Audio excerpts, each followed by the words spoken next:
ikhule ingene kwi-stage sokuba teenager. Praise God. And that is a transitioning period or time la izoshiya khona isigaba of being a child and become a young adult. Praise God. So in middle of a natural, let's got some seasons. Amen. Amen. No nkulunkulu unjalo. Uma uNkulunkulu efuna ukintroduce to you in your life a new season. You know, umuntu iBhayibheli ngenze example ngabesifazane abebengabathola abantwana bethandaza iBhayibheli banamagama elihamba liwasho njengamagama athi uNkulunkulu wamkhumbula uSara wamkhumbula uSibambano wakhulela wamkhumbula wenza njani so kunezikhathi zokukhunjulwa kube khona izikhathi zokhanjelwa. So those are divine seasons. Awumani nje uintroduce kuwo kalula. You organize yourself. You do what? You organize yourself. Jacob ezongena kwelinye isizini abambana uNkulunkulu anikeze igama elisha uNkulunkulu aqalise his divine purpose ngaye. Number one, he had to organize himself. iBhayibheli lithi wawelisa konke wawelisa abantwana uSikazi imfuyo yakhe, and iBhayibheli lithi during the night wabambana noNkulunkulu kwaze kwasa. Praise God. So you organize yourself, you prepare yourself to meet the Lord. So after that experience, uNkulunkulu amnikeza igama elisha. But you are no longer Jacob, you are Israel. Oh my God. Hallelujah. I can sense a turning point. Glory to Jesus. You are being moved from a Jacob condition. You become an Israel. Uzongena in 2026 to a full manifestation of God's purpose in empilo yakho. Provided uyamvumela umoya oyingcwele athi prepare you for that new season. And prayer, the first thing, Yona is kind of thing that plays a major role to introduce you to a new season. I'm going to come to a new season. Mahabubana ezozala here to pray. Prayer yake yenza a turning point from being a barren woman, and she gave birth to a prophet. You can never tell that? Now, the last part of the basic. And umkhuleko wami bathandekayo and emfisa ukuba umkhuleko wakho futhi again. Take serious the teachings of the word. Ungozeli ungalala ngesikhathi sokufundisa kwethu. As you listen, pray. Wathi bakhuluma nje uNkulunkulu uyadala. uNkulunkulu indlela adala ngayo akadala njengoda akadala njengabantu. Bonke abantu. uNkulunkulu udala ekhuluma.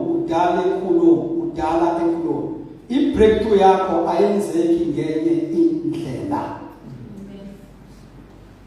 Illa as I speak. As Hezekiah a prophet, ekhuluma izwi likaNkulunkulu phezu kwamathambo omile, something took place. And the Bible siyakholwa ukuthi umhlaba wonke no wafrenywa ngezwi likaThixo.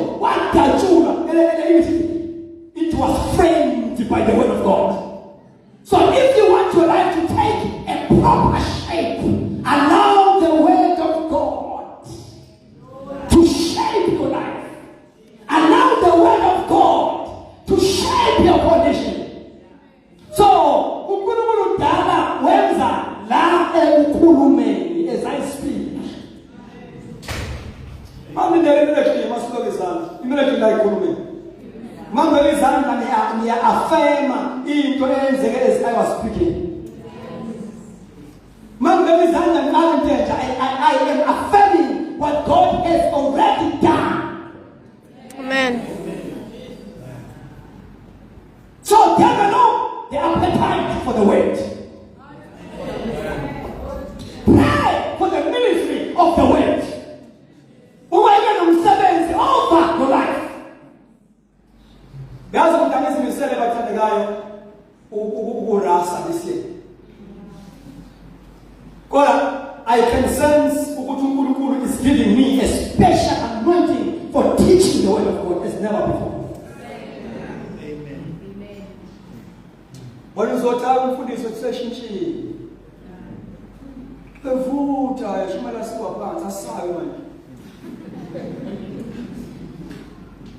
Shintsha ngempela futhi. Anmawa kuyisoyiso. Ngawusaba emotions. Mawusaba emotions lokuba kunjalo hamujala. Kunjwa phansi izwi lenkosi. Kunjwa phansi revelation. Kunjwa phansi isambulo. Hallelujah. Amen. Yes. As I prophesy, what I call a noise in the valley of the dry bones. Lord Jesus, what I call a change as he was prophesying. The role of fasting and prayer in entering a new season. Zechariah chapter 1 verse number 10. Mantoni Mashallah. Zechariah chapter 1 verse number 10. Ubale pansi, ubale futhi Joel 2 verse number 15 to 18. Zechariah 1 verse 10. Joel 2 verse 15 to 18. And the last one is Book of Acts chapter 3 verse 19 to 21. Amen. Amen. Ngala umfundela ngesizulu ubani okhona ozofunda kwalesizulu. Do you have any mic cordless prepared? If not, it's fine. Okay, funda Zechariah 1 verse number 10. Just read. Zechariah 1 verse 10. Umuntu oyemi phakathi kwemibovana wathatha wathi, laba yibo uJehova abathumile ukuba bahambe emhlabeni. Now, laba yibo uJehova abathumile. Asho sonke. Laba yibo uJehova ukuba bahamba emhlabeni. ukuba bahamba. Now, in English, these are the ones whom the Lord has sent to walk to and fro through the earth. These are the ones whom God has sent to walk to and fro throughout the earth. Let me add this one. This is where you read Nehemiah. It's a reference from this scripture. Read Nehemiah chapter number 4. Glory to God. Nehemiah chapter number 4. Chapter 2, Nehemiah chapter 2. These are the ones whom God has sent to go through and fro throughout the earth. Nehemiah 2 verse number 11. Read. Nehemiah 2 verse 11. Yes. Ngase ngifika eJerusalema, ngahlala khona izinsuku ezintathu. Yes. Ngavuka ebusuku mina nabantu abathile abayigcosana. Angitshelanga muntu lokho uNkulunkulu akubekile enhlizweni yami ukuba ngikwenzele iJerusalema. Futhi kwakungekho silwane nami ngaphandle kwesilwane engangikhwele kuso.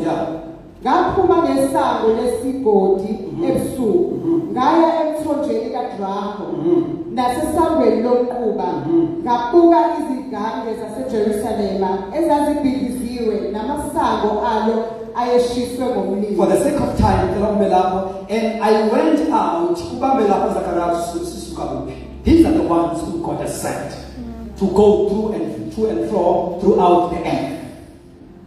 And verse number 10, 13, Nehemiah, and I went out by night through the very gate to the serpent well and the refuse gate, and I viewed the walls of Jerusalem which were broken down, and viewed the walls of Jerusalem that were broken down. Amen. The last one, Joel 2, verse 15 to 18. Joel 2, 15 to 18.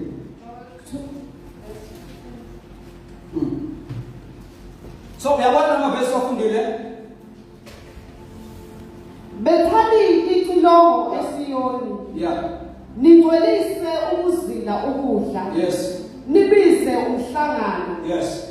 Buthani abantu ningcwelise ibandla. Nikhophe abadala, nibuthe izingane nabangcelayo. Yeah. Umyeni makaphume ekamelweni lakhe. Yeah. Nomakoti emgonqweni wakhe. Abapristi, izikhonzi zikaJehova, mabakhale phakathi komphebe le-altari bathi, hawubelani abantu bakho Jehova, unganikeli isabelo sakho sibe yinhlamba. Now, lesibambeke ukuze singasheshi sibe exhausted, because abanye bethu are not used to concentrate as we more than 45 minutes. Bambaki, le teaching see address the context of a new season of revival. Namagama we context here, but there are also seasons of personal kulula farabon. So, uNkulunkulu uma ngabe ezothi move his church, his people into a new season of revival, he first calls them back to the altar of fasting and prayer. Mark that one. There is no revival. You cannot experience a new season without going back to the altar of fasting and prayer. So let me just share about what revival does not begin with miracles. Revival does not begin with crowds of people. Revival does not begin with noise. It begins in a place of prayer. So no prayer, no revival. Amen. No prayer, no revival. So, uNkulunkulu noJoel wenza i-announcement noma i-invitation ubizela ibandla emthandazweni wokuzila ukudla. Sanibona bathandekayo. Amen. The devil is a liar. This powerful weapon of fasting and prayer has been neglected for a long time. Let alone prayer, fasting. But the devil is a liar. uNkulunkulu eliyezinto ayenzayo, he is pouring out the spirit of prayer as never before. Amen. As never before. Amen. Amen. So, we must know about the role of prayer and fasting in entering into a new season. As prayer and fasting as a religious activity. You see? Now, it is all about a divine strategy for spiritual transition. You can't transition from another condition to where God be other than humbling yourself in a place of prayer. Now, when I see President say automatically, as this umuntu ukuthi azithombe, athi bend his knees intentionally. Oh my God. Intentionally. Understanding seasons in God. Lapha Zachariah sifike khona ngabantu abaphumayo and go around and assess and view. The Bible says these are they whom God or the Lord had sent to walk to and fro throughout the earth. Amen. Okala sibambo ukuthi uNkulunkulu works in seasons. Lama basically now akhuluma ukuthi uNkulunkulu monitors a spiritual condition first, and then he uses some people with a special grace to do that. Isizini uNkulunkulu ibandla alifaka kuyona angeke yenzeke accidentally. Number one, it must be discerned and situated. It must be discerned and situated. Spiritual seasons are revealed before they are manifested. Spiritual seasons are revealed before they are manifested. Ukhona ukuzambula kukaNkulunkulu okwenzeka emntwini through discerning. Kube khona imizwa onayo emoyeni ekutshelayo ukuthi something is about to happen but you're not sure what is that. Benento nje manifaka emkhulekweni, you don't know what is happening. Spiritual seasons are revealed, are discerned before they are manifested. Ungayisibi into emana ithi thandaza. Ungayisibi into emana ithi phuma kulo. uNkulunkulu uma ezomuva from one season to another season, kunabantu azokhipha kubo hayi ngoba uzoba yithaza. Oh, this is very deep. Oh. Kwesikhathi sithanda ukuba too social at the expense of our seasons.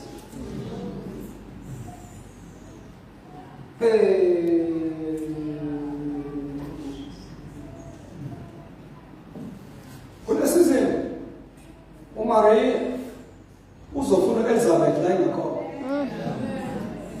Abantu with the same condition who are pregnant.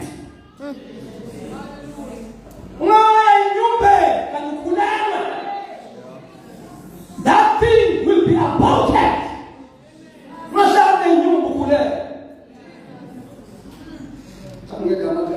Ngegama likaJesu.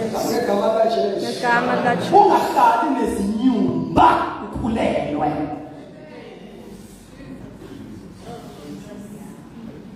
Wangena wafika nje uMaria. Wabingelela into ephakathi nento ephakathi.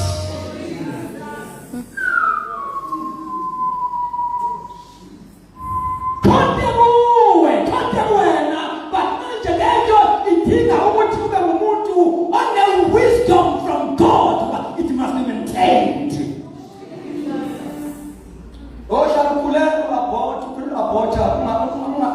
Ungafika level where ukwazi ukuzala khona into oyikho uyibone manifest. Can abort spiritual abortion. Ukhulelwe lokubana ukhulelwe. Konke ukhulelwe. Spiritual seasons are revealed, are discerned before they manifest. When umuntu kamoya, you are spiritual. okusho maturity. When I'm talking about spiritual, okusho your spiritual position. Okusho you are a new man, you are born again. Umoya only dwells in you. Leyo nto kwenza ungabe umuntu onormal.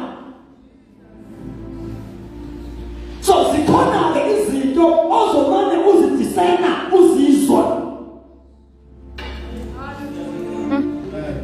Number 2, God sends watchers and messengers to assess readiness.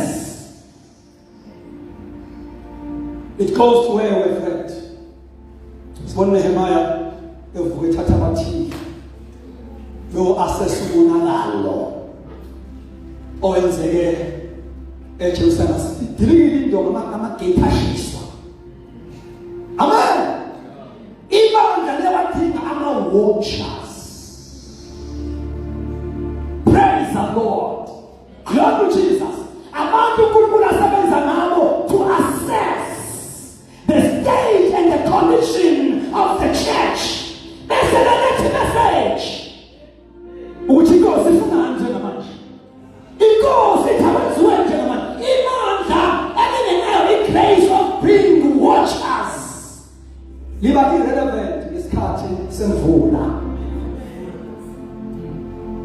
Babakho Nehemiah. Mama. Abavuswa inkosi, abanyebelele, ba-assess the spiritual condition of the church. Bekwenza lokho ngomoya. Babona ama-damages. The church needs watchers. Prophetic intercessors, watchmen.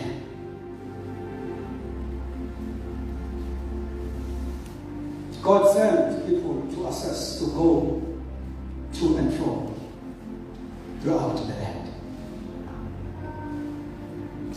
So, as far as but misaligned where they are watchers. Njoba sikhonza ibandla sifundisa sishumayela umoya engcwele is trying to align the church to a new season. I'm standing before you as a watcher, as a watchman, having assessed in the realm of the spirit what God is doing now.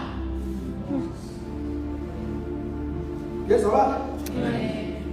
What about our steps? Seasons are revealed at descent before they manifest. uNkulunkulu spoke a word to Elijah. Elishoyo ukuthi le sewuyisizini yemvula siyaphuma kwi-drought. Uthi uElijah, go and tell Ahab ukuthi the rain is coming. So Elijah had to discern. In the moment of uNkulunkulu had to reveal to Elijah ukuthi this is a season of rain now. Alala, awukwazi ukuthandaza prophetically, awukwazi ukuthandaza umthandazo ozokumuva kwi-old season noma kwi-condition okuyona ungene to a new season up until you develop ability to discern in the spirit. Yabona once wabona ability to discern, your prayer life will change.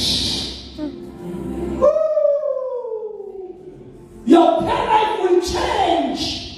Awuzothandaza umthandazo wesiprofeto. Wajanda umthandazo uinfluenzwa ama-feelings kaNkulunkulu ngento ayenzayo manje. I believe ukuthi Elijah mayiselizwile izwi likaNkulunkulu ukuthi the rain is coming.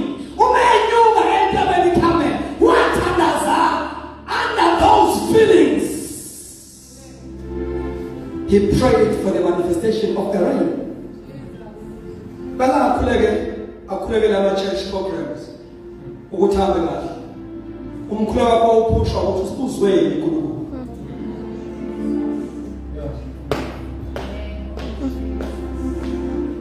Umkhuleko wakho uphushwa ukuthi what God has said. Amen. Uthandazo outdated if ungenayo i-ability to discern what God is doing now. What is God's agenda now? Sanibonani esontweni. Amen. Sanibonani esontweni. Amen. Now, siyibandla ley'nsuku zokugcina. Ibandla ley'nsuku zokugcina is a prophetic church. Yingakho incwadi kaJoel ithi kuyakuthemba kaloku ngiwuthulula umoya phezu yonke inyama. Amadodana namadodakazi enu ayoprofetha.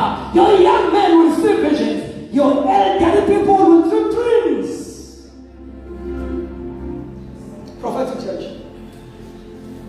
is the church of the last days. See, I'm saying what I'm saying? Amen. Very prophetic. Oh. Being out of God must restore in our hearts first spirit of prayer, spirit of worship. You can understand God? Spirit of worship. Where we enjoy worship. Oh my God. We open our hearts. In worship, once we enter, we see Pastor Kuluku. You can't worship God. Wanna chili. Ngalo Kuluku is in God's side. He worship ngiyaba mthanda. He worship ngiyaba mfuna. He worship ngiyaba tabathanda ukukhona ba. Ngoba he worship is a key to release the anointing, is a key to release the presence.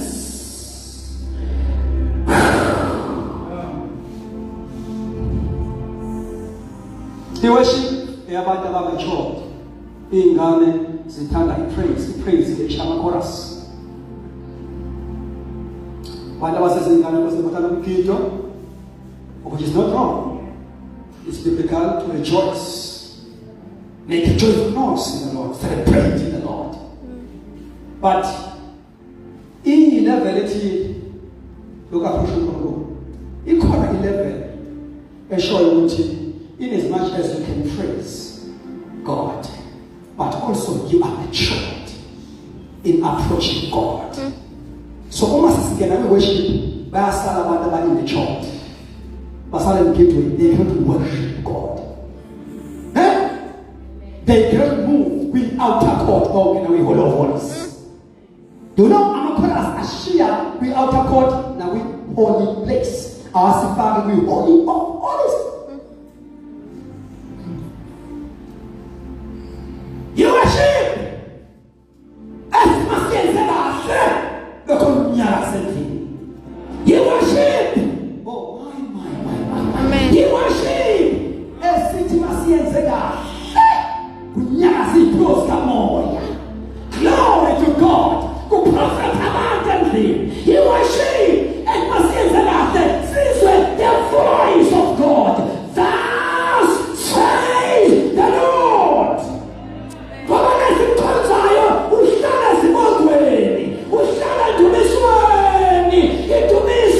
Is his throne. Holy Mashantaraba. Indumiso isihlalo la hlala khona uhlala Indumisweni. May the Lord raise true worshippers. Those who worship God in spirit and in truth. Number 3, a new season requires alignment, not assumption. Requires alignment. Uma imoto yakho usuyisebenzisa wayisebenzisa kambe emgwaqeni. Yami khayisa masikhambi sesikhathi unganakile. Ale bathi yenza lokho amasondo ayaphuma ke-alignment athi khona. Ungene i-pothole. So uma uzohamba ngayo udriver ongabazi ukuzwa ongayilaleli imoto ohamba ngayo udriver experience wayilalela imoto ahamba ngayo uyakwazi ukuyizwa uyayibona le moto it's no longer small and the performance yayo is no longer the same noma ngihamba ngoba something wrong you see kwesikhathi isteering manje awusakwazi nje ukuhlala kule moto uma amasondo eseshiya alignment yayo isteering sakho awusakwazi ukusihamba nje ukhululeke usina usiyeka sithi imoto iye kwenye ndawo kanti uma i-well aligned ubaba isteering sakho ugeze nje ukuthi kancane because well aligned so ngale ngoba la isikhathi esithi imoto ingekho aligned yenza umonakalo idla amathaya ungathenga amathaya amasha every after 4 months or 3 months if ungayinaki alignment ukuphila nemoto umnikazi wayo engayidiseni alignment uphile endlekweni uthenga amathaya now and again injalo baza ngekho aligned ngona bathanda kahle linjalo ibandla elingekho aligned. So we are saying a new season requires alignment. Now the alignment again, when we align ourselves, it affects indlela ejwayelekile yokwenza izinto. Ngeke uthi uyasaligna uqhubeke wenze ngendlela ejwayelekile uthi uyaligna wona. So when we align ourselves, so the new season requires, demands alignment. So as we descend, as Sizwa, ukuthi uNkulunkulu ufuna manje indlela yokusalign ukwenza izinto ezihambisana nalento uNkulunkulu ayenza manje. It demands a change of programs, the way we do things.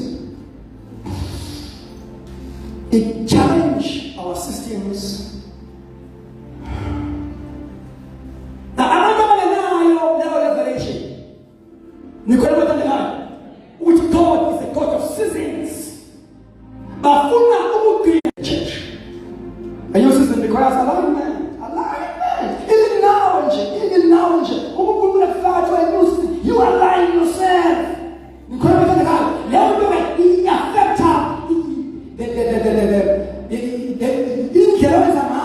You know, sometimes new season is okay. Align yourself in prayer. In as much as you are praying, stretch yourself more. So you are trying to align yourself. I want to tell us again, actually, as you align yourself. Sometimes the alignment is a shitty hour or another eye. It's the alignment of Sakulega 2, Tanazanga 12. And take more time. So you align yourself. Amen. You align yourself. Sometimes alignment is a shinja in the old Tanazanga. You align yourself. You align yourself. Why did Nazareth Elijah before I intervened camel? You see, Elijah, what am I? How am I playing? Kupuita the camel. Change even the place of your prayer.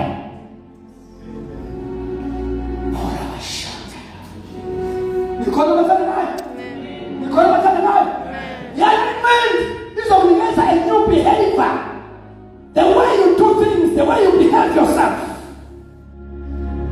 Glory to God. Shincha bangala, shincha bantu, shincha the relations as in a second right because you align yourself.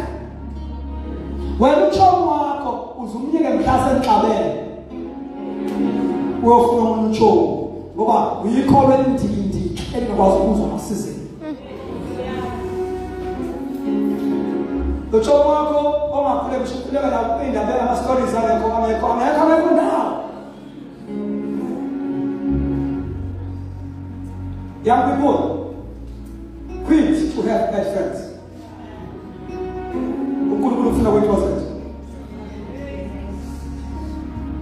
You can become a prophet of God young as you are. Amen. You can be used by God young as you are. It's all about alignment. It's all about alignment. What's aligned with somewhere? Ngendlela abafana amadoda Elijah amazange aligned. Amadoda Eli, I meant to say, amadoda Eli aphila a life. Ngesizini crucial. Glory to Jesus. But Samuel waphila impilo eshulile. In the same temple, there are two groups of people. In the same temple, there are two groups of young people. Kukhona amadoda Eli alala nabesifazane ethempelini. Kuni temple kukhona uSamuel ohlala kwi-presence kaThixo. Rimashandele. Hallelujah. IBhayibheli nalikhuluma ngamadoda Eli lilethe report contrary kwi-report esho uSamuel.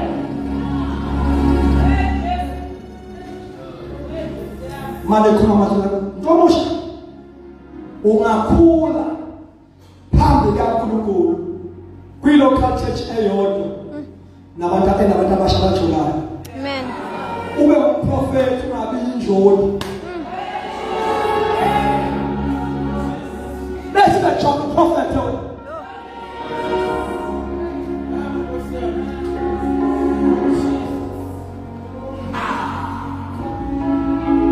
uNkulunkulu uhamba nomuntu akahambi nabantu. That's the immoral. Wena ube in good standing with God. Same temple. There is a corrupt youth and a young man who grew in the presence of the Lord. But the corrupt umfana now is getting used to the voice of God. Glory to Jesus. Amana Elijah atibambiza na katika sikuluma naye kuyazwana mathandelayo atubaba nawe ngibizana bana hambola kwaze baba 3 times wakhumbula Elijah ukuthi kanade noma ngine ingane la endlini eyithandayo kanade inkosi ayikhuluma kulento. This is God okumana baba. Uthi kanalayo baba umalibuya phela. Now umfaka i-prophetic training. Ningaprofetha nonke abanye ukuze bafunde. You learn to prophesy. You must be taught how to prophesy. So Samuel as a prophet. Why is it called a class? Bakala manje wamakhomba uNkulunkulu engikhuluma how to become a prophet. Number 1, Fatu was the voice of God. You can't be a prophet if you can't hear the voice. And you can't hear the voice living a careless life.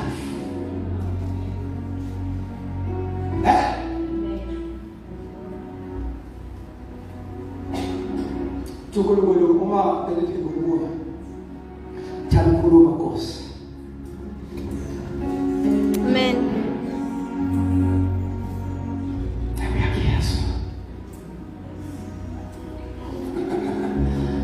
Unkulunkulu is raising someone of this house. Njengoba ukhuluma nje badawuloda in their spirit. There are Samuels and Samueli here abazothi uNkulunkulu uthi yakuphela unyaka futhi unyaka ude. I'm talking about 3 months. God is raising a prophetic voice through young people. This house is going to be a house where the voice of God is experiential. Where young people can hear from God and can take from God, but to listen and say fresh messages. Come on, young people. Come on, young people. Come on, young people. Behave yourself well, even with cell phone yakho. Cell phone yakho ingawungcolisa umoya wakho. Ayibe clean cell phone yakho usho. Also prophet. Ngegama lika Jesu. Amen. Ayibe clean WhatsApp usho. Also prophet. Ayibe clean ama status usho. Also prophet. And I was clean, he said, for ingekho clean inhliziyo. Ingekho clean ingqondo. Must have a clean heart. Revival starts from the heart. First, there must be a revival of the heart.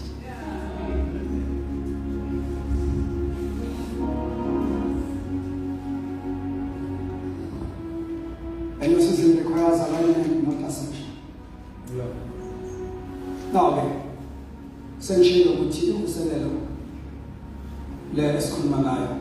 Awusiliye bathanga? Amen. Glory to Jesus. Imvuselelo esikhuluma ngayo. Senshilo ukuthi it does not begin with crowds of people. Masifuna crowds of people. Yazi uNkulunkulu prophet level very strong. Very strong bazali wami. Ukuthi uNkulunkulu uzoza abantu bezini. Kona kuyenzeka automatically. Akala ukala ekuthele sizikhomiti emthandazweni. Amen. Yezwa? Amen.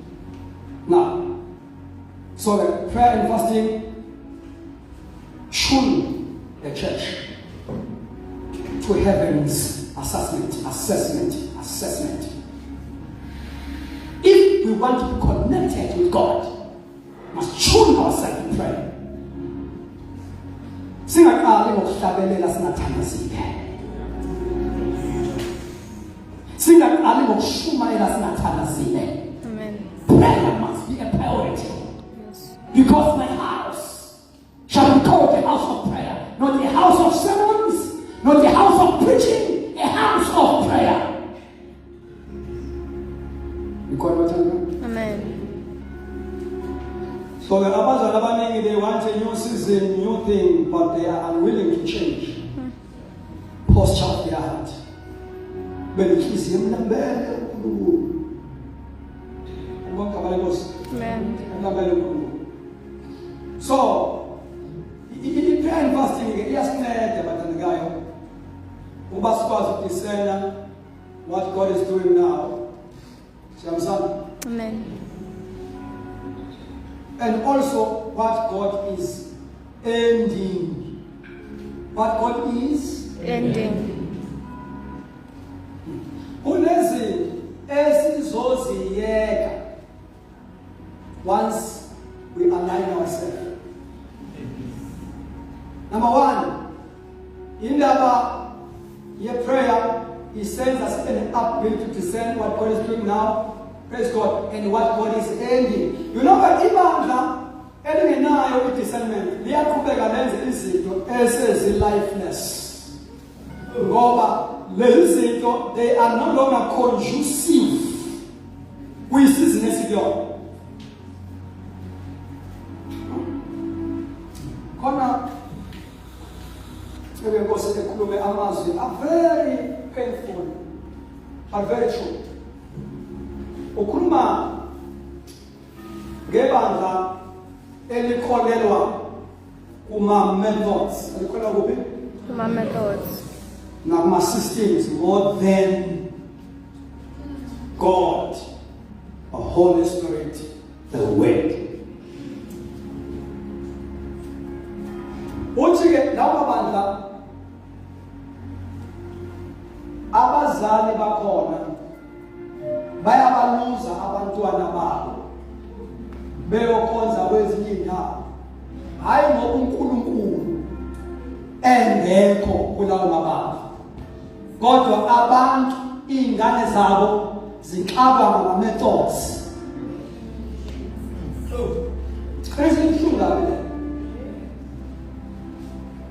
I-method esebenziswayo ayisabavumeli bona, yet nayo uNkulunkulu ophila, but they are using a very irrelevant method. Nawe nje ingane zakho zikwenza kwenye indawo kwenza lapho ayikosho ukuthi thina zakwenye indawo thina zomuNkulunkulu, no. There is no method for all generations. Methods are bound to change. In this nation, our core values, nezinto esikholelwa kuzo, does not change. But systems change. Methods change, but not core values. Siyakholelwa ekugcweleni. Ukushintsha izinto akushintsha ubungcwele. Simile lapho. Siyakholelwa kwi-fellowship of the saints. Study carefully imfundo yakhona uphethe izinto esimizona. Isivumelwano kusokho is a creed of apostles. Siphethe ama-pillars of our faith. Ukhono lwethu la izinsika zokhono lwethu. Asuke ke lapho bathandekayo. Yingakho nje we sing undiyakholwa not njengeculo eli-traditionally so, but with understanding. Siyakholwa uNkulunkulu Baba, siyakholwa uJesu, sikholwa futhi even nawi-virgin birth of Jesus Christ. Siyakholwa uMoya Ngcwele, simi lapho asishintshi. Siyakholwa kwi-fellowship of the saints, budlelwane babangcwele. Siyakholwa kwi-forgiveness of sins. Siyakholwa kwi-second coming of Christ. Siyakholwa ube umkhweli, we believe in judgment. Yilona lo umele ukusemanda phambili kaNkulunkulu. Kabe sisizibele. Simile la. Ukhona bathatha? Amen. Kunezi asimizwa. Systems change. Methods change. But it will change our core values. Amen? Amen. I can sense that young men can have been now. Sense on here.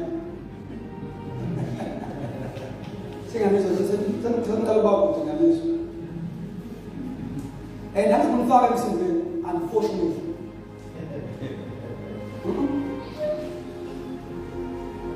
I'm going to find something. Church revival does not come because we want it. Revival comes because we are prepared for it. Amen.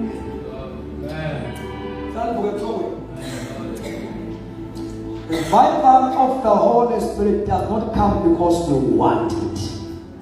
It comes because we pray. Ayikho ngaphandle ukuba kuvuke amadolo. Moya Ngcwele wehlile ngosuku lwePentecost. Come on then. Wehlele ngokuthandaza kuyapha. There are people who devoted themselves in prayer. Where's that woman who chapter 4, book of Acts, verse 31? I've done it accidentally. Where's that? ngoba kukhona ade bethandaza. iBhayibheli lithi kwathi sebekhulekile indawo ababekhuleka kuyona yanyakaza. After they had prayed, the place where they were assembled together was shaken. Sidinga nomthandazo that can shake the foundations. Foundations of religion, foundations of tradition, the strongholds of this place also must also be affected by our prayer.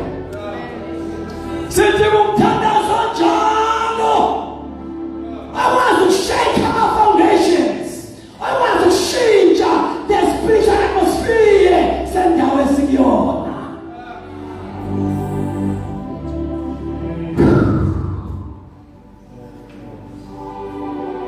Umanye uthangitele abantu basinyuke njalo. Amen. Singakwenzi abaqala unyaka. Ngizocela. Oh, bazalwane. Oh, bazalwane. Ngicela ukwenza.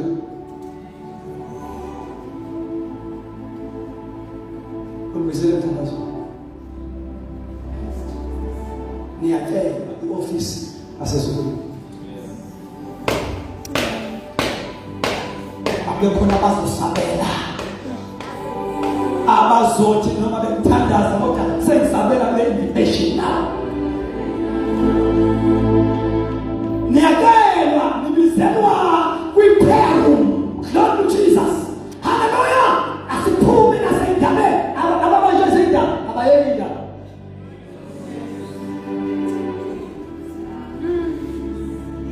Ababanje bakhelesi indaba abayeki bakhelesi.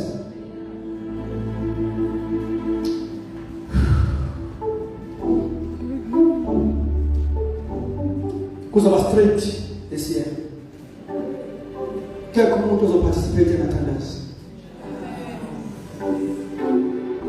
Masukula. Wonke umuntu.